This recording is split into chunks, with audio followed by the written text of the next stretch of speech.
Olá, olá, vamos para mais uma live. Deixa eu ver aqui.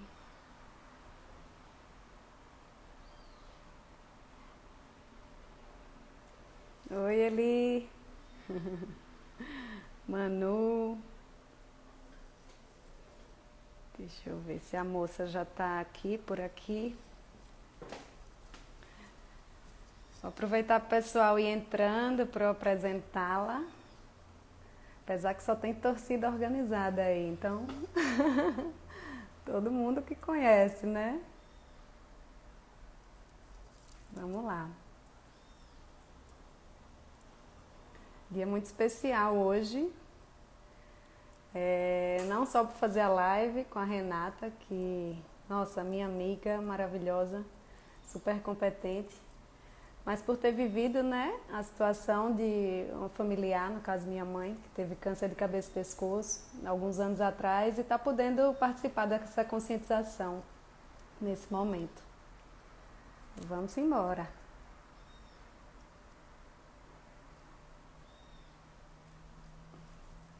Oi, ela.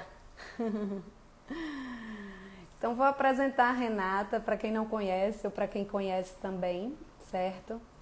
A Renata de Andrada é minha amiga, uma pessoa maravilhosa, um doce de pessoa, um coração maior que ela. Quem conhece sabe, né? E além disso, ela é uma profissional muito boa, é cirurgiã de cabeça e pescoço, uma pessoa super humana. E assim, ninguém melhor que ela para eu convidar hoje para a gente falar um pouco sobre esse tema que não é tão falado, né? A gente não escuta muito falar. Então achei bem pertinente a gente explicar um pouquinho melhor o que é que acontece, saber quando procurar, prevenir, enfim, entender um pouquinho melhor sobre isso. Então com vocês, Renata de Andrada, que é cirurgiã de cabeça e pescoço da Santa Casa de Maceió e também é professora do curso de medicina e coordenadora lá da faculdade do SESMAC. Deixa eu ver, cadê ela?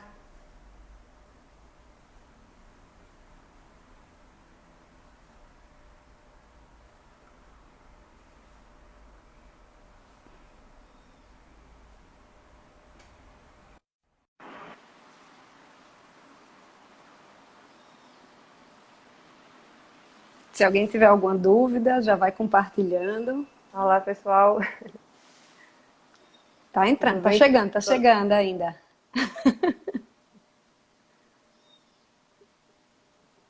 Olá. Peraí, ainda não tá aparecendo a imagem.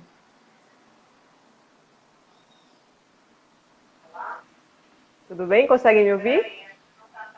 Consegue ouvir, mas o vídeo não tá aparecendo ainda. Será que eu... Deixa eu ver. Peraí.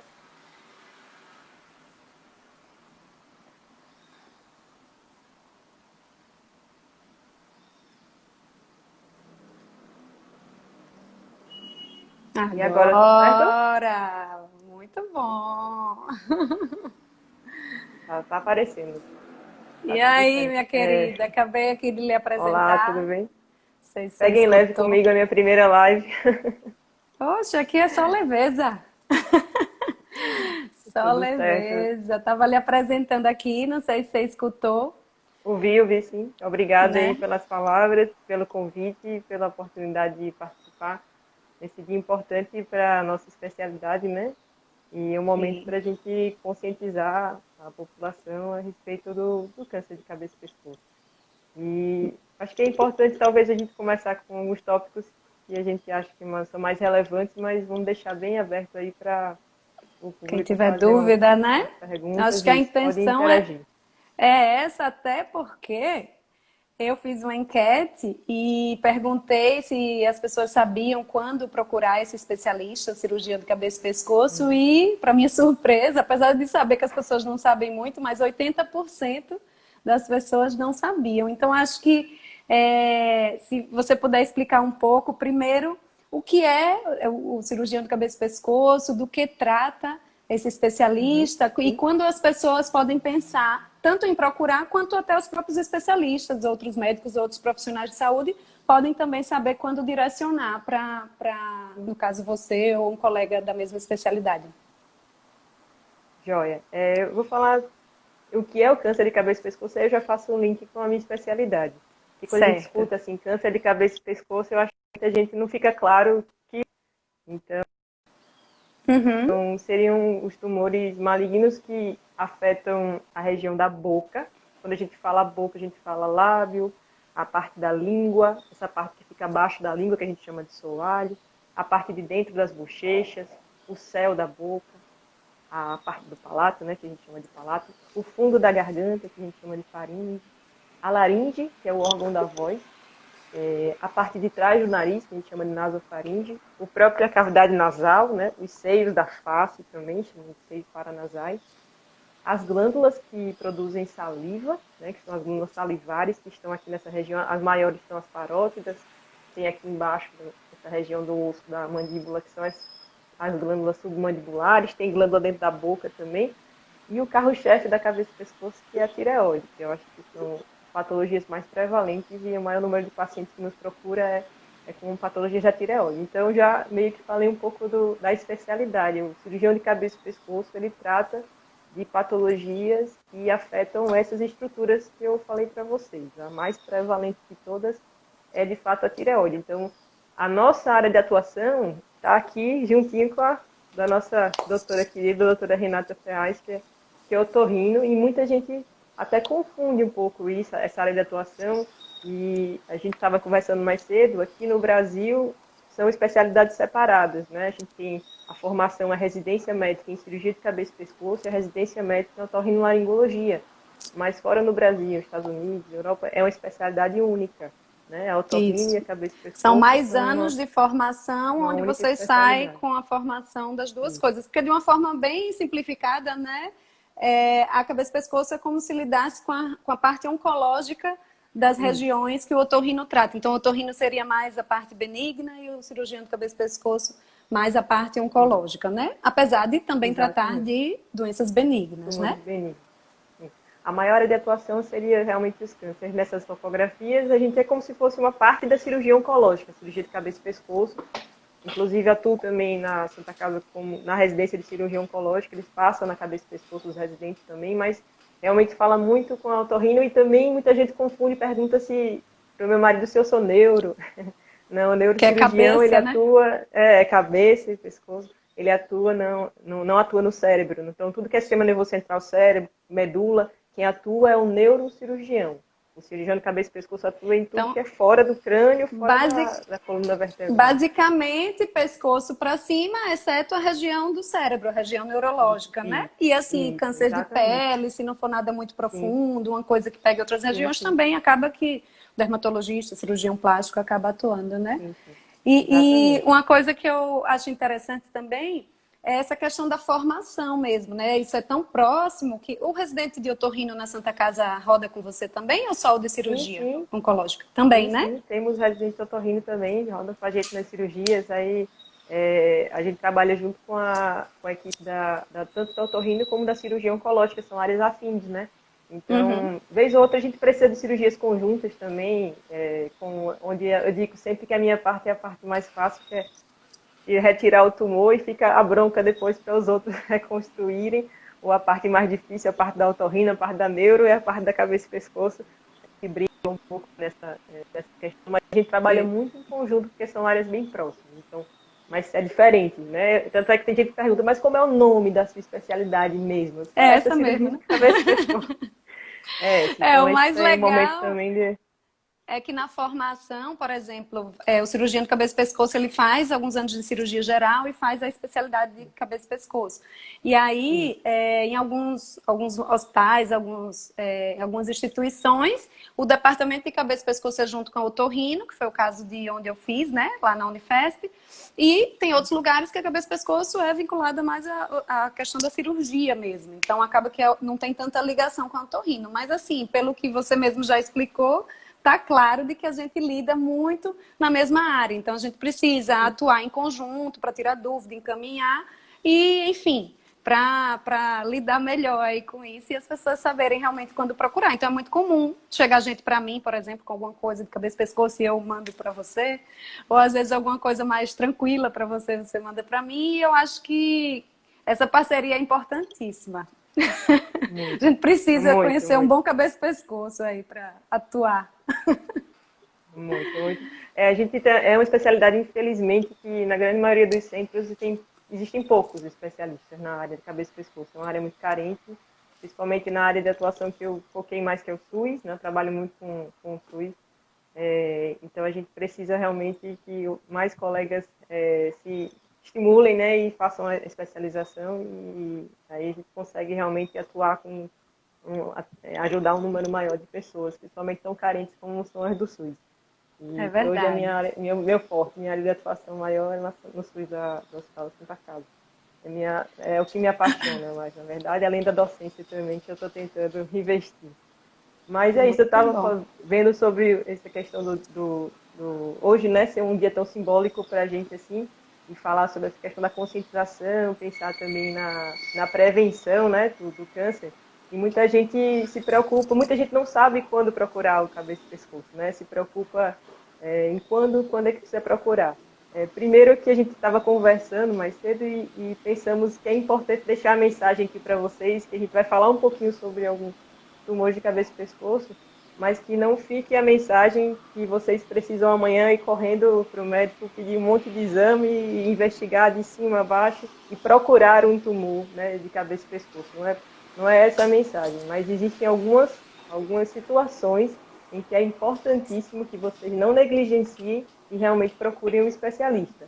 E que situações seriam essas, né? A primeira é um caroço, que a gente chama, vou falar aqui caroço, mas a gente chama de nódulo, né? Um caroço no pescoço. Então, surgiu um caroço no meu pescoço. Seja ele nessa parte mais baixa aqui do pescoço, que é onde fica a tireoide, bem nessa base aqui do pescoço, perto desse ossinho que a gente tem aqui no tórax. Logo acima fica a glândula tireoide.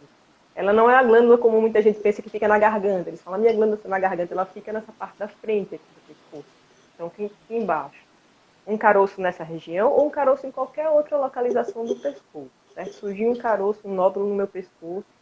Às vezes surgem Ô, alguns Dandras, gânglios que são... um nódulo que não evolui, um nódulo que não Sim, melhora, um sim, nódulo, né? sim. Porque às vezes é muito Exato. comum nas infecções de otorrino, inclusive crianças, terem infecções dessa região de via aérea superior e os vasos linfáticos acabam drenando para alguns gânglios nessa região. Então, a gente pode ter gânglios, que a maior parte deles vai ser inflamatórios, mas como ela está dizendo, gânglios grandes ou que vão crescendo, ou que são endurecidos, ou que não estão Isso. melhorando, aí tem que procurar Existe ajuda. uma linha do tempo mágica que a gente fala que são 2 semanas, né? Para todos os sintomas que eu falar a partir de agora, de uma maneira geral, a gente usa esse tempo, 2 semanas, porque muitas vezes o câncer de cabeça e pescoço é negligenciado, porque parece com uma infecção de garganta, uma inflamação da Uhum. garganta, uma gripe. Começa com um desconforto na garganta e depois... Então o paciente negligencia um pouco isso.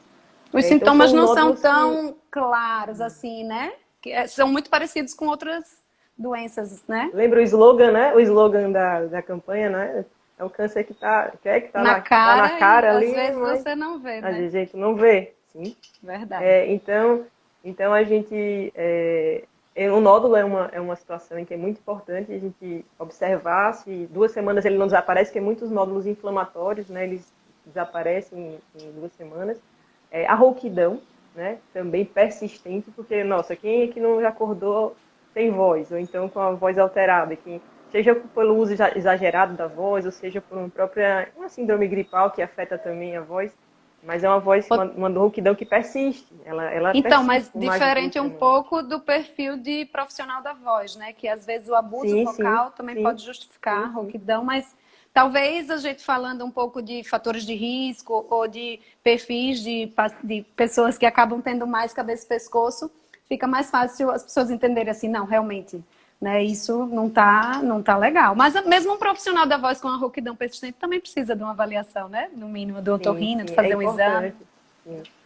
Então, outra situação também importante é uma ferida, né? Surge uma ferida na boca, mas não é uma ferida, uma afta ou uma lesão que cicatriza.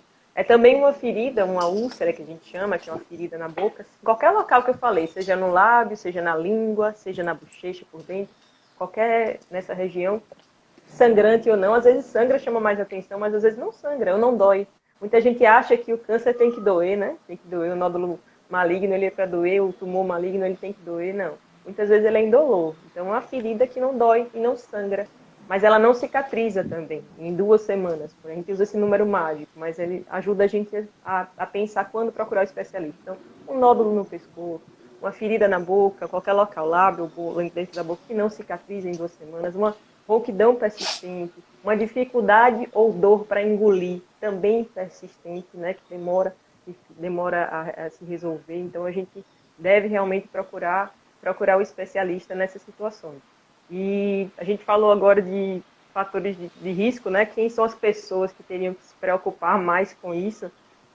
Em cabeça e pescoço tem um estereótipo do paciente da cirurgia de cabeça e pescoço, do câncer de cabeça e pescoço, que é o tabagista, né? A grande maioria dos pacientes com câncer de cabeça e pescoço são tabagistas e geralmente etilistas também. O etilismo Fumantes, atenção, fumantes, prestem atenção. Por favor. Porque, veja, quando a gente fala em fator de risco, a gente fala que existem fatores uma de risco chance maior. Que não são modificáveis, né? Que eu não posso mudar. E outros que eu posso atuar, são modificáveis. O tabagismo é um deles, eu posso mudar esse cenário. Tem outros que não. Às vezes a idade favorece o aparecimento de alguns tumores, a idade avançada. Isso eu não posso mudar. Eu espero que eu envelheça o suficiente para fazer parte desse grupo de risco, mas eu não posso mudar isso. Mas o tabagismo eu posso mudar, o etilismo eu posso mudar. São fatores de risco modificáveis. E a o fator de partir risco é uma situação... Sim. Não, pode falar. Daqui a pouco eu digo. Não, e o fator de risco é uma situação em que eu aumento a chance de desenvolver uma determinada patologia. Não necessariamente quer dizer que por ser desse grupo, por ter esse fator de risco, que eu vá adoecer, né? Mas aumenta a chance, tenho mais né? chances. Então, eu tenho que ficar mais vigilante nesse sentido. Então, tabagistas e etilistas são grupos de risco, de fato, principalmente para os tumores de boca, que eu falei inicialmente, faringe e laringe, né? São um grupo de risco. Já quando a gente fala, já quem está falando de câncer de boca, faringe e laringe, a gente fala também do HPV, né? E aumentou muito o número de pacientes que têm câncer de boca e orofaringe, em que a etiologia não é etilismo e tabagismo, mas o HPV também. Então, o HPV também é fator de risco, a gente não pode esquecer. Se a gente fala em tireoide, já muda um pouco de figura. Então, a gente tem aí a história familiar, né? Quando a gente fala, fala qualquer câncer. Antes de tireoide, esses que você falou de tabagismo e etilismo, acaba que o sexo masculino também é mais frequente, né? Por conta da própria epidemiologia do tabagismo, etilismo e até da transmissão, né? Também do HPV. Então, esse grupo, em relação ao gênero, a maior parte dos pacientes de câncer de boca, laringe, orofaringe, são homens. De fato, são homens. Equilibrou bastante hoje mais. Mas tireoide, nossa, aí é 3 para 1. A cada 3 mulheres, um homem é afetado. Em algumas estatísticas até mais. Uma noção, o INCA estimou para esse ano 18 mil novos casos de câncer de tireoide. Desses, 14 mil novos casos. Desses 14 mil, 11.950 serão mulheres. E somente 1.830 homens. É muito distinta a proporção. Então, no Brasil, olha como é, bem mais que 3 para 1, né? Então, a maioria das estatísticas coloca 3 para 1, mas a gente tem aí uma diferença gritante entre Então, ser mulher é um fator de risco para câncer de tireoide, mas não é uma coisa que eu possa modificar, nem é algo que eu precise me preocupar. Por ser mulher, eu vou ter câncer de tireoide. Não. Por ser mulher, apareceu um nódulo no meu pescoço, meu Deus, eu estou com câncer de tireoide. Calma, não é assim. Se tem um nódulo no pescoço, né, e pode ser um tumor, pode, mas 95% dos nódulos na tireoide não são câncer. São tumores benignos. Então, a primeira coisa que eu preciso fazer é respirar fundo, mas sim procurar o especialista, porque só ele que vai conseguir definir se esse nódulo é um nódulo suspeito, se é um nódulo que merece maior atenção ou se é um nódulo benigno. Mas a grande maioria deles é benigna, dos nódulos da tireoide. Eu digo isso porque eu recebo muito paciente com nódulo na tireoide e o paciente já vem acreditando que é portador de câncer e que vai morrer também, né? Porque a primeira coisa que ele pensa quando vê o diagnóstico do câncer, pronto, a minha vida chegou aqui ao fim, não tem mais o que fazer. Então, essa mensagem eu também queria passar para vocês, que a grande maioria dos tumores de cabeça e pescoço, principalmente detectados na fase precoce da doença, tem chances elevadíssimas de cura. Então, a grande chave da questão é a detecção precoce. E aí é que entra a prevenção também e a conscientização. Então, esse momento é muito importante por isso, porque vamos correr atrás da detecção precoce para atingir melhores taxas de cura nos nossos pacientes. Isso que é mais importante.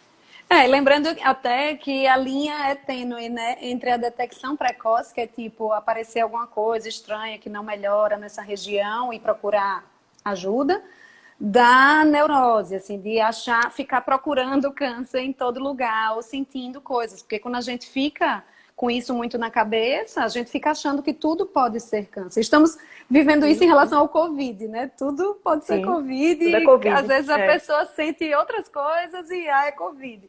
Mas, assim, quando a gente fica com uma coisa muito fixa na cabeça, isso pode atrapalhar um pouco. Então, assim, é a linha tênue de calma, deixa eu ver. E, na dúvida, procura mesmo um especialista. O que não pode é sair dali mal, achando que ainda tem, ou, enfim, ficar com essa pulga atrás da orelha sempre, né? Porque isso não vai ser bom. Eu me preocupo com as duas situações. Aquele paciente que negligencia, acha que é bobagem, que está exagerando, que não adianta.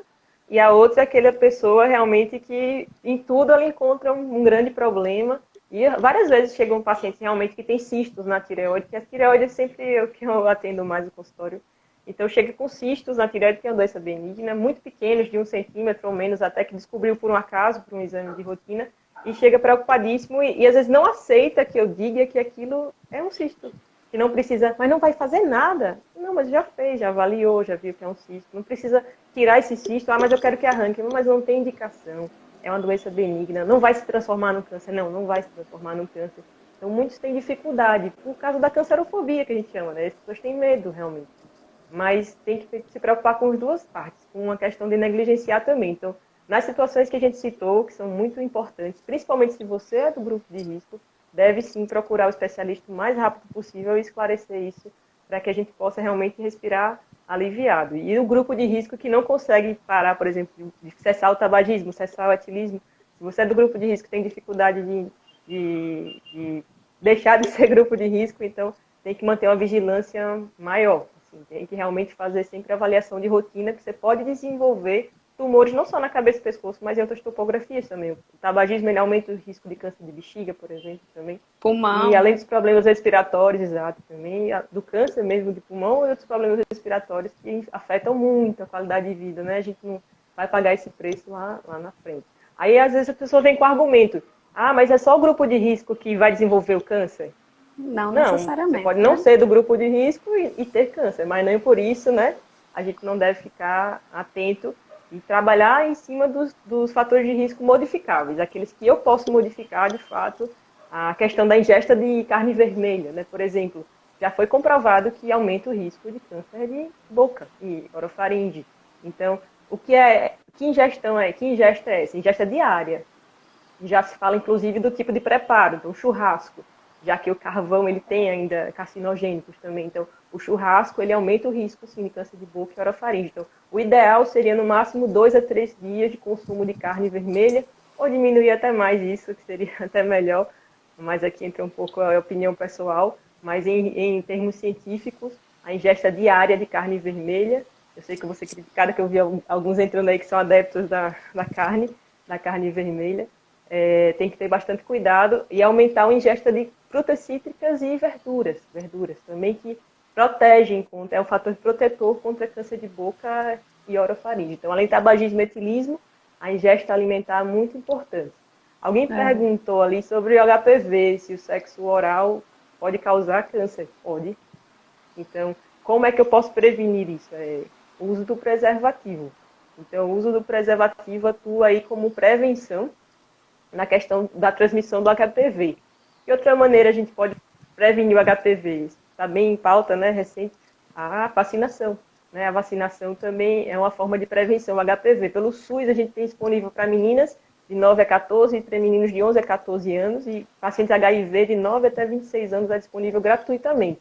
mas a gente também pode procurar o serviço privado e procurar vacinação no serviço privado. Então, a vacinação do HPV também é uma maneira de prevenir o câncer de cabeça e pescoço, falando em boca e Que é orofaringe. justamente os tipos virais mais relacionados com o câncer, porque o HPV, como vários outros vírus, a gente vem falando muito de vírus recentemente, tem vários, né, tipos, e aí os que estão compostos na vacina são os que estão mais associados a desenvolvimento de câncer. Outros podem estar associados a desenvolvimento mesmo da doença benigna, o papiloma, a verruga, né? Que é uma doença também bem complicada, principalmente quando o recém-nascido, a criança tem papilomatose na laringe, onde isso atrapalha para respirar, e, enfim, é um problema que você tem que ficar operando várias vezes, né, para desobstruir e a pessoa respirar melhor. É um problema para muito tempo aí. Mas puxando esse gancho que você falou em relação a essa linha tênue de procurar ajuda e de não ficar tão impressionado, mesmo quando não tem nada naquele momento, eu queria só compartilhar a experiência que eu tive familiar, que foi a minha mãe, que é médica, né? E eu sou otorrino, então minha mãe teve um câncer de cabeça e pescoço, que no caso foi de nariz, ainda que é um pouquinho mais difícil, que não é tão comum. E os fatores de risco que poderiam estar associados, que são esses que a Renata falou, também não batiam muito, mas enfim, sangramento persistente, incômodo, abaulamento no nariz, e aí, enfim, por isso que esse slogan, ele é muito pertinente. Ele vai estar aqui em alguma dessas regiões, mas é um sangramento que perdura, que não tem outra causa que justifica, ou então realmente um abaulamento estranho em alguma região. No mínimo, a gente tem que precisar de ajuda. E eu só tenho a agradecer ao apoio da Renata nesse momento, porque foi um momento que foi difícil, mas hoje eu posso dizer, e minha mãe também, que está aí assistindo, está toda na conscientização aí, que é algo que a gente pode resolver, que a gente pode reverter, que a gente pode curar em alguns casos e outros, pelo menos, ter melhor qualidade de vida, dependendo do perfil do tratamento, né? Isso. A maior parte, assim, felizmente, a maior parte dos pacientes que a gente atende, eles têm uma taxa elevada de cura, então possibilidade bem elevada, e quanto mais precoce, de fato, o que mais determina a chance de cura é quanto mais precoce a gente identificar e diagnosticar o tumor. Mas eu também gostaria de deixar a mensagem para as pessoas que, mesmo aqueles tumores avançados, a gente, às vezes, o médico fala muito na palavra metástase, né? Acho que para o leigo a metástase já é um indício de que já acabou, não tem mais o que fazer, não funciona bem assim. E muitos tumores, mesmo com metástases, a gente consegue curar o paciente. Eu já tratei um senhor, eu nunca vou esquecer isso porque parece mentira, mas é verdade, ele tinha 70 anos e ele tinha 77 metástases no pescoço. Eu sei porque, eu lembro porque o patologista contou bem, e hoje tem 5 anos de cirurgia, já a gente acompanha no ambulatório e ele está curado. Então, a gente sabe que existe a possibilidade de cura mesmo com metástases. Então, que a gente deve investir sempre, investigar sempre, mas também com cautela, como a Renata falou, para a gente ter cautela, não ficar assim, pensando que tudo é câncer, né? Mas tem possibilidade de tratar mesmo as doenças avançadas e de curar mesmo as doenças avançadas. A gente, com frequência, infelizmente, a gente precisa realizar uma laringectomia total, que é a retirada de toda a laringe. Semana passada, inclusive, eu realizei uma, e o paciente perde realmente o órgão da voz, mas ele fica curado na maioria das vezes da doença. Ele vive muitos anos com algumas adaptações, lógico, a qualidade de vida muda bastante, mas sem a doença, né? Ele fica curado. Mesmo os tumores avançados, ele também tem possibilidade de cura. Alguém perguntou se isso, rapidinho, isso não... que é impressionante na cabeça e pescoço, porque por estar nessa região, qualquer tumor que você vai tirar e vai tirar com margem, pode causar algum grau de mutilação, e às vezes isso assusta muito, tanto a pessoa que tá com problema, quanto as pessoas que convivem, quanto as outras, né, que não conhecem isso. Mas é como você falou, é uma questão de, assim, em termos de prognóstico, em termos de cura ou de melhora, acaba que tem, dependendo do câncer, enfim, do estágio, ele pode ter uma evolução boa. Então, é isso que você falou, é adaptar, procurar ajuda, tratar, que é possível, dependendo do caso, que isso seja solucionado, né? Dentro do possível e dentro das adaptações necessárias. Quer que você ia falar de alguma pergunta da idade aqui? Então, falaram sobre a questão de... A gente falou do fator de risco, é uma coisa que eu também gostaria de falar. A gente falou até sobre isso, que não é porque o paciente, não só o paciente com fator de risco pode desenvolver a doença, mas mesmo o paciente que não tem nenhum fator de risco também pode desenvolver. Inclusive, esse é muitas vezes o argumento equivocado dos meus pacientes que fumam, dizer que porque fumam. Ah, mas tem gente que nunca fumou e vai ter câncer de laringe ou câncer de boca. Nossa, não, a gente sabe que o câncer é um fator de risco para determinados tipos de câncer. Então, eu não vou aumentar a minha chance de ter câncer. Mas, de fato, as pessoas também que não fumam podem desenvolver a doença. Mas é a minoria, tá, gente? É 5% dos pacientes não tabagistas que desenvolvem esses tumores de boca e laringe. Tireoide também, por exemplo. A gente tem pacientes com fator de risco que desenvolvem a doença e pacientes que não têm nenhum fator de risco conhecido que também desenvolvem, tá certo? E a gente, para a tireoide especificamente, a gente não sabe exatamente quanto aquele fator de risco contribui para o paciente ter a doença. Vou dar um exemplo. Eu tenho um irmão que teve câncer de tireoide, certo? Um parente de primeiro grau que teve câncer de tireoide e eu desenvolvi um câncer de tireoide. Eu não sei exatamente até onde o fato de ser irmã dele contribuiu em desenvolver o câncer da tireoide. Então, para a tireoide, essa relação não é muito clara. Mas para a laringe, para a boca, em relação a tabagismo e etilismo, é claríssimo. Direta, a gente já determinou né? bem isso. Isso. E se eu fumo e bebo, aumenta em 6 vezes mais o risco de desenvolver a doença. Se eu junto os dois, potencializa muito mais o risco de desenvolver a doença. Então, que fique claro que esses realmente contribuem, se a gente puder evitar, né? São fatores de risco modificáveis, aqueles que eu posso evitar, porque o outro que alguém comentou que é a idade ela, de uma maneira geral, a faixa etária quanto mais elevada, maior o risco de desenvolver determinadas doenças. Isso é verdade também com os cânceres de cabeça e pescoço. E Acima de tireoide 50 anos é a também, faixa etária de maior estão risco. perguntando aqui. Tireoide também. Inclusive, tireoide, na verdade, tem uma particularidade. Tireoide, além de ser um fator de risco, não é um fator de risco muito bem determinante, mas é mais comum você ter doença mais avançada em pacientes idosos. A tireoide, a idade é o fator de prognóstico mais impactante para a tireoide. Tanto é que eu tenho 2 estadiamentos, ou seja, eu classifico o paciente, né, nos estágios da doença de 2 maneiras. Aquele que tem menos de 45 anos eu classifico de um jeito, e o que tem mais de 45 anos eu uso outra classificação, para você ver como a idade é tão impactante em relação ao prognóstico da doença, a chance da doença ser mais avançada, entendeu? Então, realmente, no idoso, a tireoide se comporta de uma maneira diferente. Mas, de uma maneira geral, é um tumor que tem uma excelente chance de cura e, na grande maioria dos casos, a gente consegue curar quase 100% dos pacientes. Graças a Deus, que é um tumor muito prevalente, mas também tem uma taxa de cura muito, muito alta. Que maravilha. Perguntaram também aqui os sinais e sintomas do câncer de boca e garganta. Eu acho que você já falou, né? É uma ferida que não Basicamente é uma melhora nessa ferida, uma região, cicatriz. rouquidão, Sim, dificuldade sim, para engolir, né? sim, sim. Persistente, né? Não é só ter isso. Persistente. Isso, não é? Lembrando Chega que muitas vezes a aftazinha, não é uma afta, é uma ferida que não cicatriza de fato. Não sempre precisa doer, nem sempre precisa sangrar nem doer. Mas normalmente sangra e dói. Mas nem sempre precisa sangrar e doer. E é uma ferida que não cicatriza. É diferente de tudo que a gente já de viu feridas e chama normais, né? atenção. Morder a Sim, sim, língua, enfim, ou machucar com chama alguma atenção. coisa. Sim, sim. É. E também uma coisa que às vezes confunde e que às vezes muitas pessoas acabam procurando é alguém com sintomas às vezes de refluxo, sintomas extraesofágicos de refluxo, no caso mais na garganta ou nessa região mais alta, e às vezes acaba tendo sintoma aqui de bolo na garganta, de queimação, de rouquidão por vezes, e às vezes fica com essa questão aí do medo do câncer, né? Enfim, eu só estou falando isso porque é tão frequente ir para o meu Muito. consultório e, enfim, às vezes a gente Acho faz que o chega mais para exame, você, né? chega para mim, mais para mim do que para você ou do que para o gastro. E aí, nesse contexto, a gente fazendo o exame, vendo que está tudo bem, enfim, a gente pode fazer um tratamento ou encaminhar para um gastro para fazer um melhor acompanhamento dessa questão e até mesmo diagnóstico, porque os gastros que eu conheço dizem que o otorrino não pode dizer necessariamente que o paciente está com refluxo. A gente sugere por algumas alterações mais comuns na naso, mas quem realmente dá esse diagnóstico, o exame, quem faz é o gastro mesmo. Enfim, numa avaliação mais completa.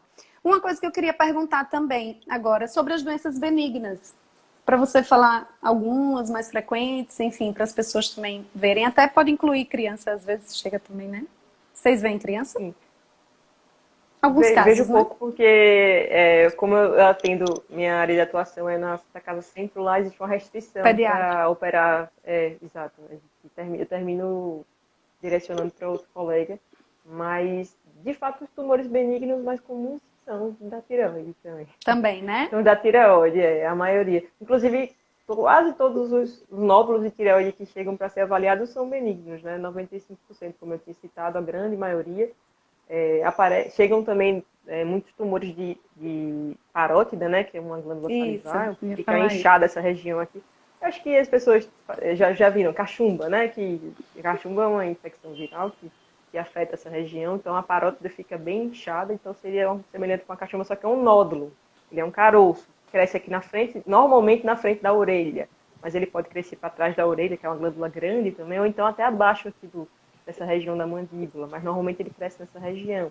A grande maioria também é benigna, então, a gente chama de adenoma pleomórfico, que é um tumor que é misto, na verdade. Ele é benigno, mas ele tem potencial, esse tem potencial de se transformar em câncer, então esse precisa ser operado sempre o mais rápido possível. Se eu tenho 1 centímetro, eu preciso operar. Já os nódulos da tireoide, não. Eles não têm potencial de se transformar. Tem que operar todos que tem que se transformar em câncer. Não funciona dessa forma, não. Então, não façam essa correlação. Assim, parótida é uma coisa. Então, nódulo de tumor de glândula submandibular também, a gente opera muito tumor benigno. Mas, de fato, os da tireoide são os mais comuns. Laringe, a maioria que é benigno, é tratado com otorrina. As doenças benignas da laringe são tratadas com otorrina, a gente atua de fato mais nos cânceres de laringe. E boca, basicamente, as lesões de boca vão para o dentista também, as lesões benignas, o dentista, o bucomaxilo atua muito, inclusive nas lesões também de ósseas nessa região, na mandíbula. O bucomaxilo também é área de atuação. A gente fica, de fato, a gente concentra a nossa área de atuação mais para os cânceres dessa região. Outra coisa, se a lolitíase, que é a pedrinha que fica na glândula salivar, na submandibular, vocês operam também quando precisa? Exato. Existem tratamentos mais conservadores para preservar a glândula, né? Que a gente consegue retirar o cálculo. Exige um treinamento e um material especializado para fazê-lo, específico, Mas, normalmente, quando a gente chega a atender esses pacientes, são pacientes que já têm indicação cirúrgica, que passaram por várias crises, e a glândula já está toda endurecida por tantos processos inflamatórios repetitivos, a gente, de fato, precisa ressecar essa glândula também. A gente termina tendo que operar. Ocorre mais na submandibular por conta do ducto da glândula, que é o caninho que leva a saliva para a boca, ser mais longo e mais fininho. Então, obstrui com mais facilidade. Acontece mais nessa região. Você viu que ele perguntou aqui se precisa, quem tem nódulo benigno de tireoide, precisa fazer exames anualmente, acompanhamento anual. Sim, sim. Então, o que acontece muito hoje é que existe uma tendência a fazer muito de rotina, né? Exame de rotina.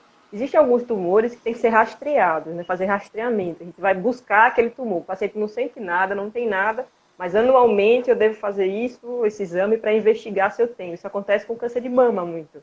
Então as pessoas fazem muito essa analogia. E tireoide precisa disso? Não.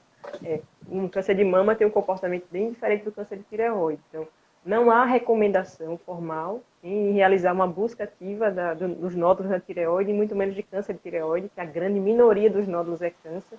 E o impacto do tratamento desnecessário, né, para essas pessoas, ou seja, tratamento excessivo de doenças benignas, pode levar a um risco maior do que o benefício de tratar aquela doença. Porque a cirurgia não é uma cirurgia inócua, né? Você vai fazer uma cirurgia atuar numa área nobre, ali tem o nervo da voz, não é isenta de complicações. Então, você às vezes causar um prejuízo maior do que um benefício para o paciente. Então, tem indicações formais.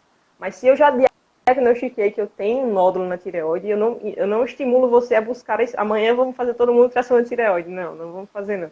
Mas um nódulo na tireoide, sim, você deve fazer o acompanhamento. A periodicidade, a frequência desse acompanhamento, o teu médico vai determinar. Se eu tenho um nódulo que é um nódulo ali tem características mais suspeitas, aí eu tenho que acompanhar com uma frequência maior. Se eu tenho cisto na tireoide, que é uma doença por definição benigna, um cisto simples, aí eu posso acompanhar com um intervalo mais longo. Então, você procura um especialista, ele define a frequência ideal para acompanhar esse nódulo, mas a grande maioria dele vai ser benigna mesmo e não vai precisar tratar com cirurgia. A grande pergunta que o paciente me faz é que não vai fazer nada, não, a gente está acompanhando. Na maioria dos casos, de fato, não há indicação de tratamento nem com remédio, porque só vamos tratar com medicação aqueles pacientes que têm alguma alteração dos hormônios da tireoide, você tem ou a diminuição ou aumento desses hormônios, eu preciso controlar melhor isso, ou que tem um nódulo que seja grande o suficiente, ou que tenha características suspeitas que precise de cirurgia. Então, são indicações bem específicas. A grande maioria a gente consegue acompanhar, e esses pacientes somente no consultório mesmo, um intervalo que é determinado pelo médico de acordo com a doença que o paciente Com a doença, apresenta, com né? os fatores de risco, com o perfil da Isso, pessoa, tudo, né? Tem tudo, deve ser tudo, considerado, tudo. né? Eu queria fazer uma Idade, gênero, pergunta. tudo. Queria fazer uma pergunta. Diante do momento que estamos vivendo de pandemia, algumas pessoas estão lidando com alguns familiares ou algumas pessoas conhecidas em UTI, com intubação prolongada e às vezes indicação de traqueostomia.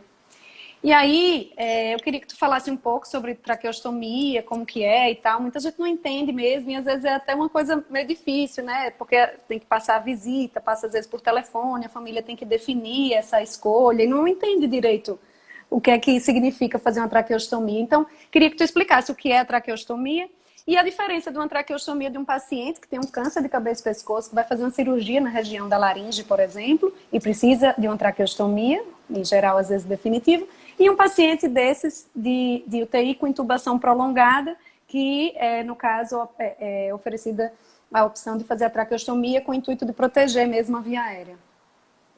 Isso.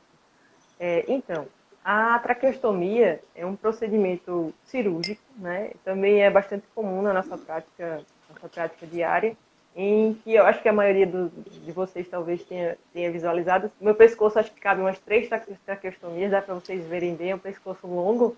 Então, a gente faz uma incisão, um cortezinho aqui nessa região do pescoço, né? Abre a pele aqui e chega lá dentro na traqueia, que é o órgão, faz parte do órgão, é um órgão respiratório, no sistema respiratório, e a gente coloca uma cânula, né? Se tivesse como mostrar aqui, até não me preparei, uma cânula, a gente coloca uma cânula para que o paciente, essa cânula depois, quando o paciente está na UTI, né, ela é conectada àquele aparelho, né, o respirador, e ajuda o paciente a respirar. Normalmente, na UTI, a indicação da traqueostomia é para tentar retirar o tubo, parece até controverso, né?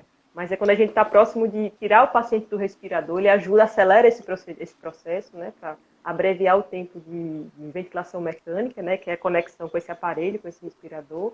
Ajuda também a realizar a limpeza das secreções, a gente chama de toalete respiratória, a gente aspira o paciente através dessa cânulazinha, então o paciente está cheio de secreção, isso ajuda bastante e acelera o processo de desmame, que a gente chama, que é para retirar o ventilador também. Então, tem essas indicações e também previne a chance do paciente desenvolver estenose de traqueia, que é quando a traqueia ela forma uma cicatriz, né? E isso fica bem estreita e, nossa, é uma complicação difícil de tratar no futuro. Então, tem essas indicações. Só que, para o paciente da UTI, que fica muito tempo entubado, é meio que uma rotina. O pessoal, geralmente quem faz esse procedimento é o pessoal da cirurgia torácica, que trabalha com sobreaviso. Nos hospitais eles fazem muito esse procedimento de ir na UTI, fazer traqueostomia. Mas para o paciente de COVID, a gente tem realmente feito muito para esse grupo de pacientes, porque são pacientes que têm permanecido entubados um tempo prolongado, que precisam desse procedimento, mas aí a gente tenta retardar o máximo possível a traqueostomia, por causa do risco de disseminar, que é um procedimento altamente com formação de aerossóis, né, que a gente consegue direto na dispersar via o vírus aérea, no ambiente, né? E aí o risco de contaminação é muito maior. Então a gente termina esperando um pouquinho mais para indicar o procedimento, a traqueostomia, nesses pacientes da Covid-19. Mas é realmente a rotina. Então, basicamente, pacientes... né, é um furinho no pescoço onde vai colocar uma cânula e a ventilação mecânica, que são os aparelhos que fazem com que a pessoa mantenha ali a respiração, se conectem aqui temporariamente na tentativa de que aquela pessoa ainda está precisando se recuperar, mas o tubo já está muito tempo ali na garganta. Como a garganta é muito estreitinha, às vezes até, em alguns casos, precisou estubar, que é tirar o tubo para tentar que a pessoa volte a respirar sem precisar dos aparelhos, mas às vezes a pessoa não conseguiu sustentar. Ou há esse estreitamento, a pessoa começa a baixar o oxigênio, enfim. Nesses casos, acaba que reintuba e, enfim, a traqueostomia é uma opção para evitar complicações maiores depois. E aí, nesse caso, a traqueostomia, em geral, não é definitiva, não é isso? Porque as pessoas perguntam muito. É uma traqueostomia com esse objetivo, né? Sim, sim. A gente retira, dependendo do tempo que você ficou com a traqueostomia, normalmente ela fecha sozinha, fecha por ela mesma, colaba rápido e já vai cicatrizando. Se esse paciente ficou muito tempo com essa traqueostomia, às vezes é necessário um pequeno procedimento para fechar. Para Tem fechar. que ir no centro cirúrgico, tirar a cicatriz e dar os pontos e fechar, para ajudar ela a fechar. Senão fica o que a gente chama de fístula, que é uma comunicação Né? entre a traqueia e permanentemente, se a gente não atuar, ela fica o resto da vida aquela fístula, aquela comunicação, esse buraquinho aqui. Então, mas a maior parte dos pacientes não precisa de muito tempo, então assim que tira a traqueia, ela já cicatriza e fecha sozinho. São pacientes realmente que precisam de um tempo, um uso prolongado da traqueostomia, e mesmo assim é algo que não é tão complexo de resolver. A gente vai no centro cirúrgico, com própria anestesia local, uma sedação, a gente consegue fechar esse orifício. A maior parte dos pacientes não precisa. Já os pacientes que têm indicação, os pacientes oncológicos que têm indicação de fazer esse procedimento, é porque ele tem uma obstrução, algo que não está permitindo que o ar passe, e ele não consegue respirar por conta do tumor, normalmente. Às vezes por sangramento também acontece muito, proteger a via aérea, mas principalmente por obstrução do tumor. Então ele não consegue respirar, o tumor está sufocando ele. Aí a gente coloca a traqueostomia, esse orifício, abaixo do tumor, né? Para que ele possa respirar normalmente. E, infelizmente, em uma boa parcela de pacientes, a traqueostomia, principalmente os de laringe com tumor avançado, ela vai ser definitiva. Mas, por outro lado, uma boa parcela desses pacientes tem condição de tratar a doença com chance de cura elevado, né? Mas uma parte desses pacientes vai ficar, de fato, com a tráqueo para o resto da vida. Isso que vai fazer respirar, né? Assim, por aqui. Foi a solução encontrada, a diferença dos do Covid. Eu achei importante falar isso porque, enfim, né? A gente, ou principalmente quem não sabe, muito, fica sem saber, né? O paciente está na UTI muitos dias e tal. E, enfim, quando fala em traqueostomia, às vezes as pessoas podem associar já as traqueostomias que já viram de pacientes, enfim, com outra indicação. Então, é importante esclarecer porque é o que a gente está vivendo, né? Perguntaram aqui sobre possíveis consequências da retirada da tireoide. No caso, talvez as questões hormonais, ou de repente você pode falar em relação à questão de paratireoide também. Enfim, ver o que você acha importante. Sim, claro. Então, a gente, como eu falei, tem que ter essa preocupação. Muitos pacientes chegam já, na verdade, se oferecendo para ser operados, né? Doutora, eu queria retirar a minha tireoide, porque eu estou com nódulo na tireoide, então, mas não funciona assim. A gente tem indicações formais de cirurgia. E muitas vezes, eu queria até deixar uma mensagem, você falou a questão dos gastros em relação ao diagnóstico da doença do refluxo, que eles falam que dá o diagnóstico e a gente sofre um pouco disso também. Muitas vezes a gente encaminha um paciente com indicação de cirurgia para ser submetidos à tireoidectomia, ou seja, a retirada da tireoide, mas esse paciente não tem indicação formal de cirurgia. Eu sei que sempre a intenção é a melhor possível, de acelerar, né, o encaminhamento do paciente. Às vezes, talvez o médico que encaminha acha que é importante pedir urgente ou dizer que para o paciente ser logo atendido, tem a melhor das intenções. Mas esse paciente que não tem indicação de cirurgia, para eu convencê-lo que ele não tem, se alguém já disse que ele tinha indicação, então, de fato, a gente deve, se a gente não domina aquele tema, a gente deve realmente deixar e explicar ao paciente que a gente vai encaminhar o paciente para o especialista fazendo uma avaliação. Eu faço isso muito na minha rotina. Eu vou encaminhar você para quem vai lhe avaliar, é esse especialista aqui para ele fazer essa avaliação. Se tem indicação. Quando tem indicação, existe mais de um procedimento que eu posso fazer. Eu posso retirar uma parte da tireoide, e aí esse paciente ainda fica realmente com a reserva de hormônio, ele consegue produzir, às vezes, hormônio suficiente para suprir as necessidades do corpo dele. Mas o mais comum em se tratando de câncer é retirar toda a tireoide. A gente chama de tireoidectomia total. Toda a glândula é retirada. E a tireoide é uma glândula essencial para o nosso corpo funcionar direito. Ela produz hormônios que controlam o metabolismo da gente, o jeito que o nosso corpo funciona, o ritmo do nosso corpo. Então, sem esses hormônios, a gente não funciona bem. A gente não consegue sobreviver, na verdade, sem os hormônios. Então, muitos pacientes negligenciam isso também. Já aconteceu mais de uma vez. O paciente faz a cirurgia, acabou a caixa lá do hormônio de tireoide e não compra outra. Mesmo a gente explicando para ele que é para o resto da vida. E está tudo bem com ele, ele acha que é bobagem. Então, quando é realizada a retirada de toda a tireoide, você tem que repor, sim, né? Repor para o resto da vida com o hormônio da tireoide. Certo? Então, é uma consequência da cirurgia, em que é retirada toda a tireoide, você precisa repor com hormônio. Às vezes, até quando retira uma parte, às vezes a gente precisa dar uma dose mais baixa, mas às vezes precisa mesmo dar uma dose de hormônio. Existe também um risco baixo, né? Principalmente com um especialista, assim, em alteração da voz, porque o nervo da voz é muito próximo da Muito glândula tireoide. próxima. Então, em alguns pacientes há uma alteração do nervo da voz, uma alteração da Até voz, uma por isso que rouquidão. vocês muitas vezes pedem exame, né, de avaliação de vídeo da voz, pré-operatório e pós, justamente para ver que não aconteceu nada, ou que, enfim, que tá tudo bem, né? Isso. Exatamente. Aí a gente já está, de novo, tá vendo, caminhando juntinhos. Muitas vezes a gente precisa dessa avaliação para ir pós. E então é uma alteração. E a outra que pode acontecer que essas endócrinos tremem quando a gente caminha, porque é um dos distúrbios endócrinos mais difíceis de tratar, mais chatos de tratar, que é uma alteração das glândulas chamadas de paratireoides, que elas ficam bem próximas da tireoide, elas são bem pequenininhas, o tamanho de uma unha desse dedo mínimo aqui, são 4, que a gente normalmente nós temos 4, 2 de cada lado, e elas ficam bem próximas das glândulas tireoides, e às vezes elas são alteradas na cirurgia, não precisa necessariamente ser retiradas, mas às vezes a gente prejudica a vascularização, os vasinhos que levam sangue para elas, que nutrem elas, e elas ficam trabalhando menos do que o normal. E o paciente desenvolve um quadro de hipoparatireoidismo, em que essas glândulas deixam de funcionar adequadamente, isso acarreta distúrbios importantes e impactam na qualidade de vida muito importante nesses pacientes. Ele se manifesta principalmente com câimbras, mas são câimbras que podem ser até incapacitantes em muitos casos. Que é a alteração no mecanismo não é do cálcio, né? Exatamente. Eles trabalham com o metabolismo do cálcio. Junto com outros hormônios também, elas participam, mas é o principal hormônio, o PTH, né, que participa do metabolismo do cálcio no nosso organismo. Isso mesmo, muito bem. Mas de uma maneira geral, é uma cirurgia que tem baixo risco. Eu costumo dizer isso, é uma cirurgia com baixos riscos, mas que tem indicações precisas, né? Para todo mundo fazer. Chega lá a gente achando que está indo para o supermercado, querendo isso, querendo aquilo. Não funciona assim.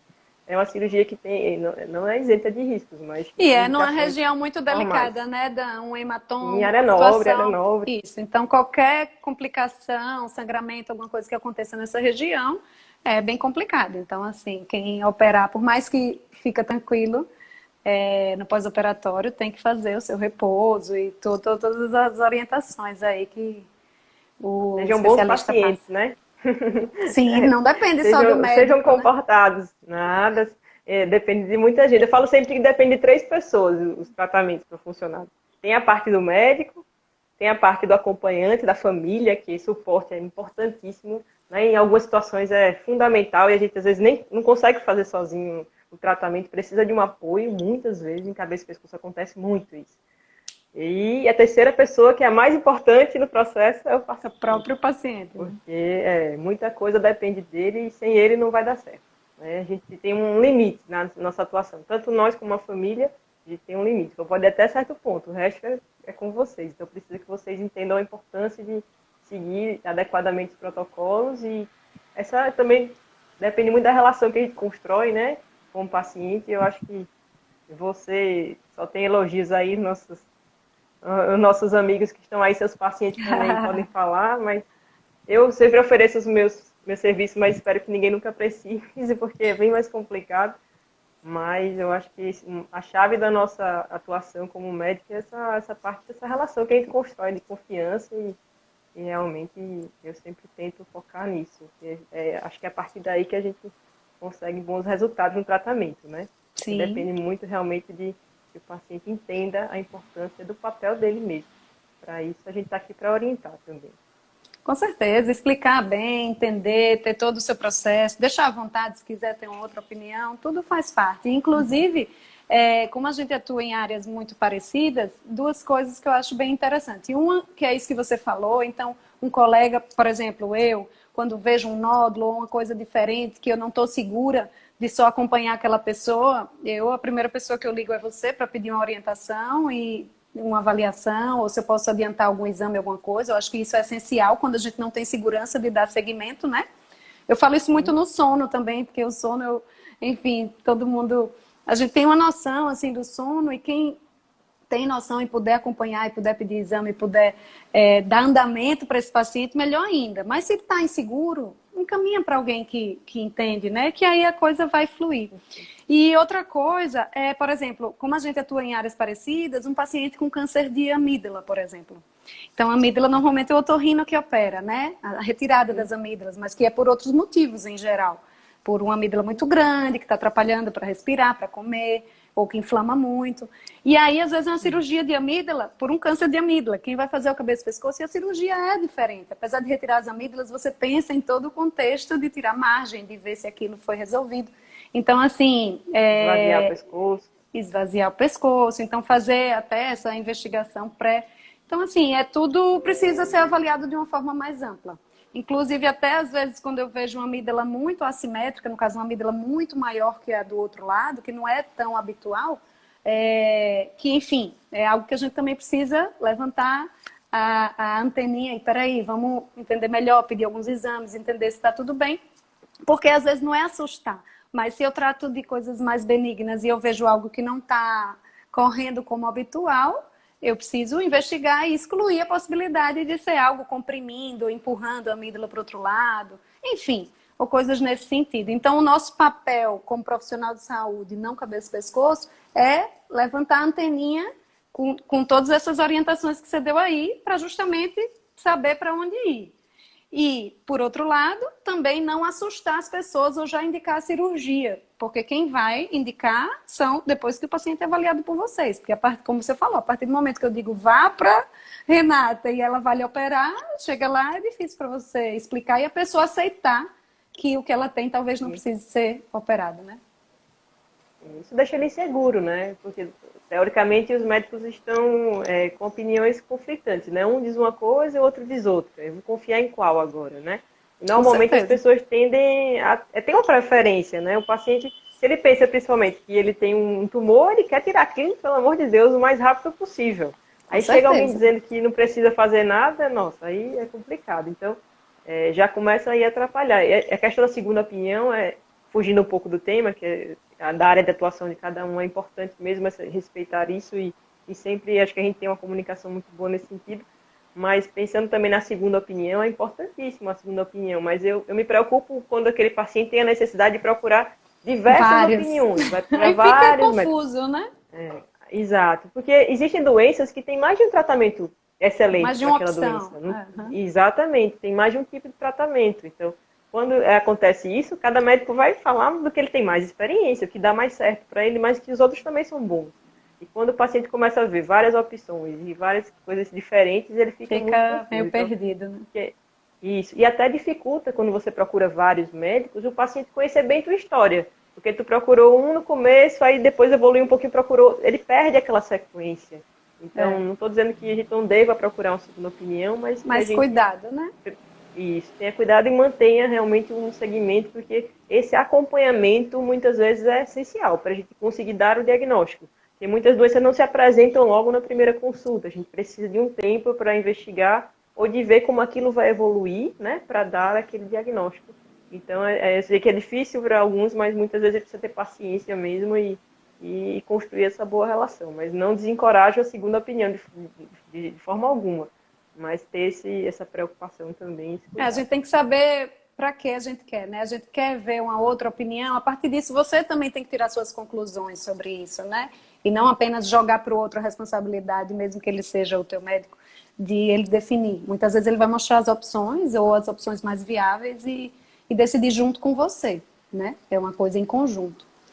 Dan, acho que estamos aí nos últimos minutos. Eu queria que você falasse o que você acha que é interessante em termos de dar um recado aí para o pessoal. O pessoal participou bastante, eu achei bem legal. Muita interação. Até dá mais coragem para participar de outras, né? Vamos já programar a próxima. Não invente moda, não. Não, eu acho que o papel principal aqui aproveitar esse dia simbólico, como a gente falou no começo, né, a conscientização realmente do câncer de cabeça e pescoço, saber que existem especialistas que cuidam, né, dessas patologias, saber quem procurar, né, já sabem que podem procurar, a gente atua junto, né, então muitas vezes você termina sendo avaliado inicialmente, dependendo da queixa, pelo otorrino, às vezes pelo endócrino, mas eventualmente, se for realmente um câncer de cabeça e pescoço, vai ser encaminhado para o cirurgião de cabeça e pescoço. E a grande maioria das doenças vai ter tratamento cirúrgico e com combinação ou não de rádio e quimioterapia. Mas ficar alerta, não se preocupar e amanhã sair correndo para o consultório para fazer um exame, como o pessoal fala, de corpo inteiro para procurar a doença, mas ficar alerta para essas situações que a gente falou para vocês, né, de um nódulo no pescoço, rouquidão, ou dificuldade para engolir, ou feridas na boca, na garganta, que persistem por mais de 2 semanas, que não melhoram, estão evoluindo. Né? E aqueles pacientes dos grupos de risco, os que puderem modificar esse fator de risco, por favor, modifiquem, só terão benefícios. E aí a gente está aqui à disposição. Qualquer coisa estamos aí, né, Dan? Contem com a gente. Contem com a gente. Obrigada.